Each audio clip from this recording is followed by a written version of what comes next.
Welcome to this week's Cyber Chronicles, where we discuss the 5 most popular articles on the interweb, and we scrub it so you don't have to. We have 5 articles that are very interesting. Number 5th place, a Singapore health system, including the Prime Minister's information, was hacked. LabCorp was broken into. We'll talk about that one. The Russian hacking operation, what happened exactly, an explanation, including the 12 Russian officers that were recently indicted. 3 FBI officials at the cybersecurity high positions have retired. We're going to talk about what does that mean. And in first place, a chilling alarm on the number of cyber attacks that could be happening at the level of seriousness in this gentleman's eyes as 9/11. So you're going to want to stay tuned from the Cyber Chronicles. And now, as always, we thank our sponsors and our future sponsor, Mountain Dew. We're still waiting for your conversation. Give us a call. Move the mic closer to me. I think it would work better. 5th article most shared across the internet was Signapore Health System. We got this from the channelnewsasia.com. Channelnewsasia.com. 1.5 million Sing Health patients' records were stolen. It appears that they were targeting the Prime Minister of Singapore and his particular records, and the Prime Minister of Lee Hsien Loong. Attackers specifically and repeatedly targeted his personal particulars and information on his outpatient dispensed medicines in a joint release from the Department of Ministry from Asia. So they had a news brief on it. It's the largest, it's the most unprecedented attack they've ever seen. They're trying to get to the bottom of it, trying to figure out what happened. It looks like it was a deliberate attack. It wasn't just a casual attack. They have announced and done numerous briefings to the people that have been involved.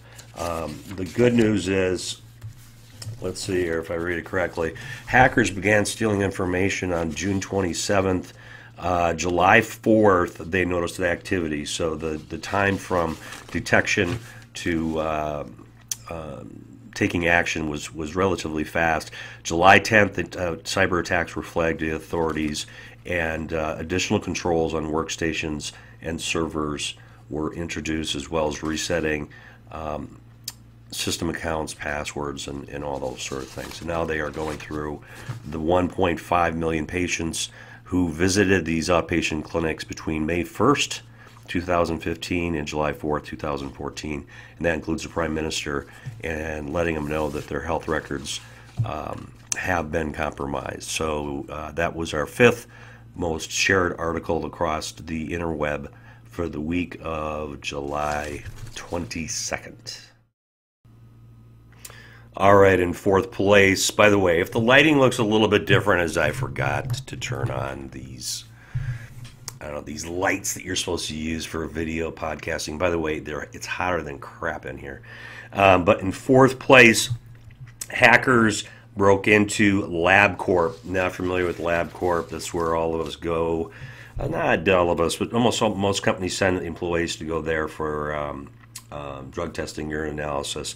It was shut down immediately after they determined they were hacked. One of the largest breaches in the labs, critical laboratories in America. According to the senior managers, informed the computer network LabCorp Fortune 500 shut down Sunday morning when they tried to access private information. So they basically unplugged the thing, and then trying to determine if there's been any misuse or transfer of data yet, because now, of course, the clock is ticking for private healthcare information. They need to act fast and let people know what information was compromised. So it was a nationwide shutdown. The suspicion, there's a hard word for me to say, is they're pulling data out, but the full extent of what they've accessed, they don't know yet. So they're still doing their forensics on it. I'm sure they've got all the smart people there looking at their network, and they're trying to restore functionality as soon as possible. So that's what happened to LabCorp. Last year, there were 477 healthcare data breaches, according to the U.S. Department of Health and Human Services record, affecting more than 5.5 million patient records. So this is not the first, this is not the last, but LabCorp is one of the biggest that just a ton of companies send their employees to get their labs done, as well as a lot of healthcare organizations. They don't do their own labs. They take your blood and then send it to LabCorp for testing. So that was our fourth most popular article on the internet. Okay, and third most read article or shared article across the internet. You with us, Fit Kids? Third, number 3, go deeper how the Russian election hacking operation worked. This is from Access.com, AXIOS.com. I'm hoping I'm pronouncing that correctly. I slaughter names. I'm sorry. That's just, I try not to, but that's what I do. So they know now that the Russians had previously targeted more than 20 voter registration databases, likely targeted all 5. But they now know a lot more about the complexity of the U.S., the 12 Russian officers, and how they interfered, thanks to a grand jury indictment released Friday. Big picture is the information statement is vastly important for those trying to bolster their election security. And let's see here. Is there another? Oh, November's coming up pretty quickly. I hope we've got a lot of these controls in place. So by the numbers, the Russian military intelligence targeted over 300 people associated with the DNC, Hillary's campaign, as well as the DCCC, which I don't know what that is, but they collected emails from individuals affiliated with the Republican Party and began spear phishing attacks. Starting in June of 2016, they disseminated over 50,000 documents using fake online personas, using a website, and they also have a link there to WikiLinks that talks about it. 11 military officers have been charged with conspiracy to commit computer crimes, 8 counts of aggravated identity theft, conspiracy to launder money. 2 are charged with separate conspiracy to commit computer crimes. So they stole credentials using spear phishing.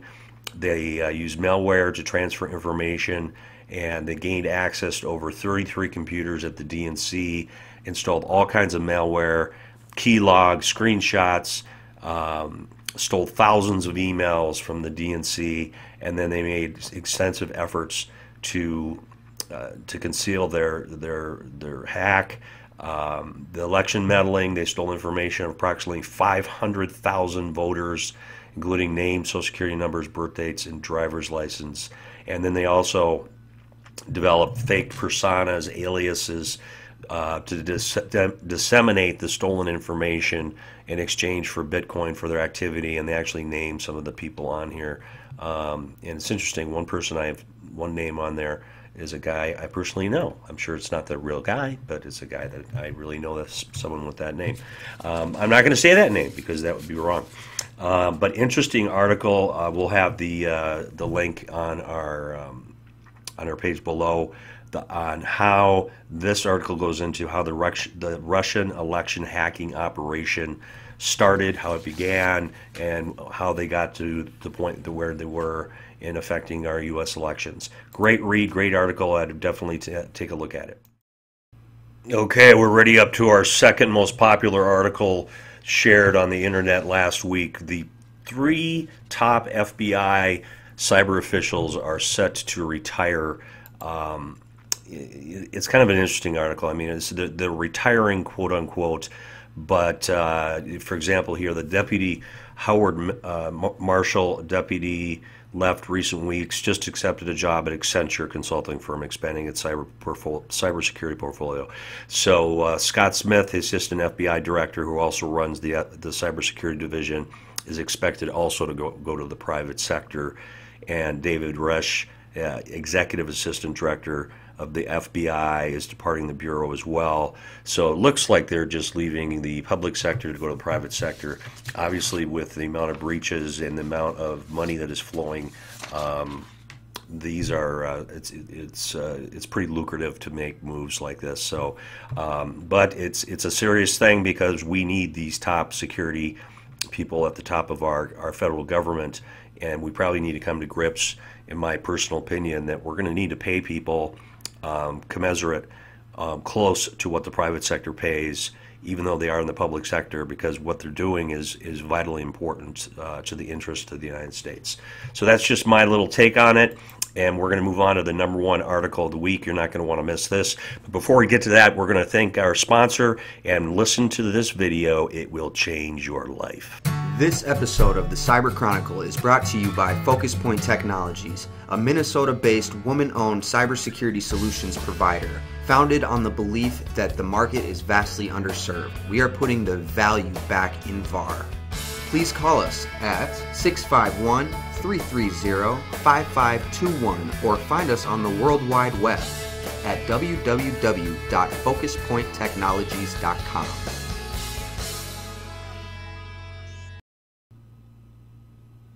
Okay, the number one article that was shared from the Huffington Post, or the Huff Post, as they call themselves now, it's still HuffingtonPost.com.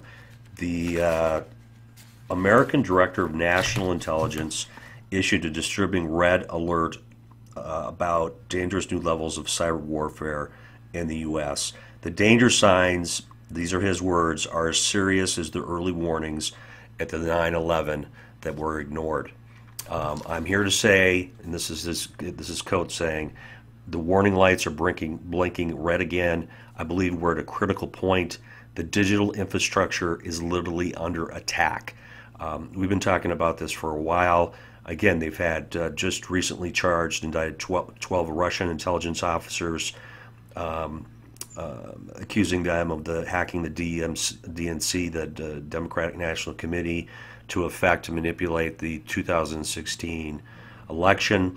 Russia has been one of the more aggressive foreign actors. China, Iran, North Korea continue to wage cyber warfare on America. Targets include federal government agencies, the military, state and local agencies, business and academia. We are at war, and it's time that I think the American public wakes up from this. These articles are starting to get shared. The other thing that they're talking about a lot is there are so many misinformations and masquerading of to manipulate social media, which is being used instead of the traditional news sources, that the propaganda is being spread to exasperate socio-political divisions within countries and everything else. So take what you see on the internet for a grain of salt, read it with discerning eyes, apply some critical thinking. But as this person stated, and he's the chief intelligence officer, we are at war, and it is as red as it can get in terms of cyber attacks by other countries. Sorry to leave you with that kind of a sour note. Hope you have a great week, and thank you for listening to the Cyber Chronicles. We hope that you subscribe down below, and again, watch us next week when we talk about the 5 most popular articles spread across the interweb.